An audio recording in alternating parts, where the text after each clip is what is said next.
Hey, James Podlucky here with Incident Command Pod. I'm excited to show you all essential elements of information that came out on social media post that we put out. That was one of the biggest issues that you were having. So I'm super excited to show you some examples of what Incident Command Pod can offer you.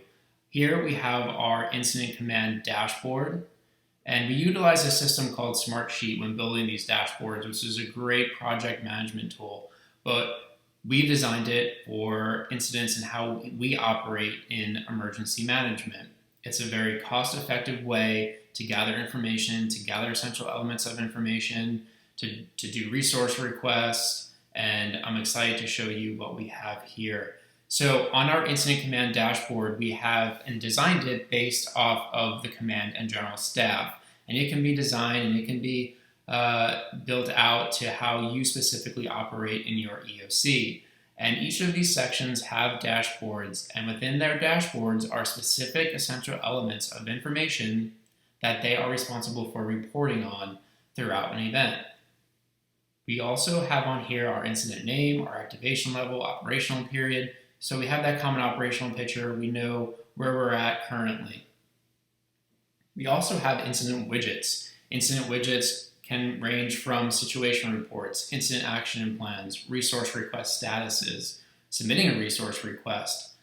And it is a great way to filter through and find out information during an incident.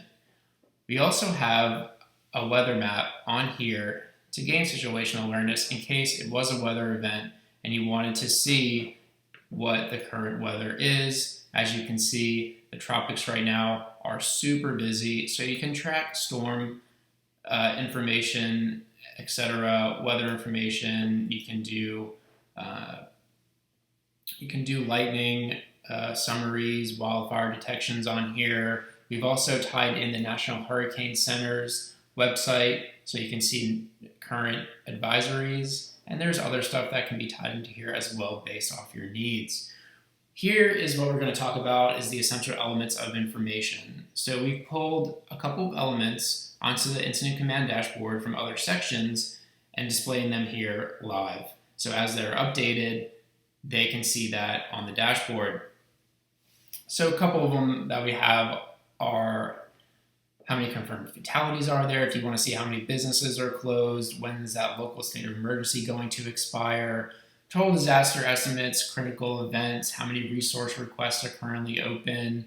Then if you go down a little bit, you can see that we've designed evacuation centers and what their current status is. So you can see if they're accepting evacuees, maybe they're full and they're not accepting evacuees, and you can put in some graphs and some charts if you'd like, and see total number of evacuees, total number of staff, if they're pet friendly, how many pets are in those evacuation centers. So this is just a couple of things that we tie together. And another dashboard, if you're following us on social media, that I posted was our operations dashboard. So let's talk a little bit about operations section and the dashboard that we have and that we can design for you. Here, you'll see the same information as you would on the incident command dashboard. You can go and check out other dashboards as well if you wanted. If you wanted to see what was going on in finance, you can go ahead and click that. We've also have links to essential elements of information. So some of the stuff that we put out, we can build dashboards specific to that element. For example, I'll show you the evacuation centers. If your staff is responsible for updating essential elements of information, in regards to evacuation centers, they can work through this dashboard, update the status, or they can go back to operations and maybe go on head over to a different element, such as maybe critical road and bridge closures. They can check that information out, maybe see what kind of roads are closed in their specific location. A reported closure form is located on that dashboard. They can map it out if they'd like to, and you can go back into operations and see what else is on this dashboard. We have certain elements at the top that are built out and specific to the operations section.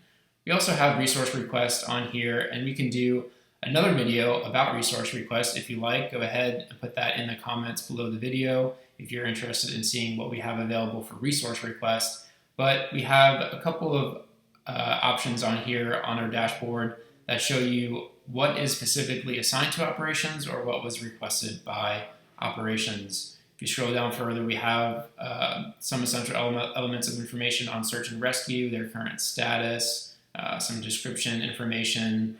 Once again, that critical road and bridge closures are on here, so you can see what roads are closed, what came in.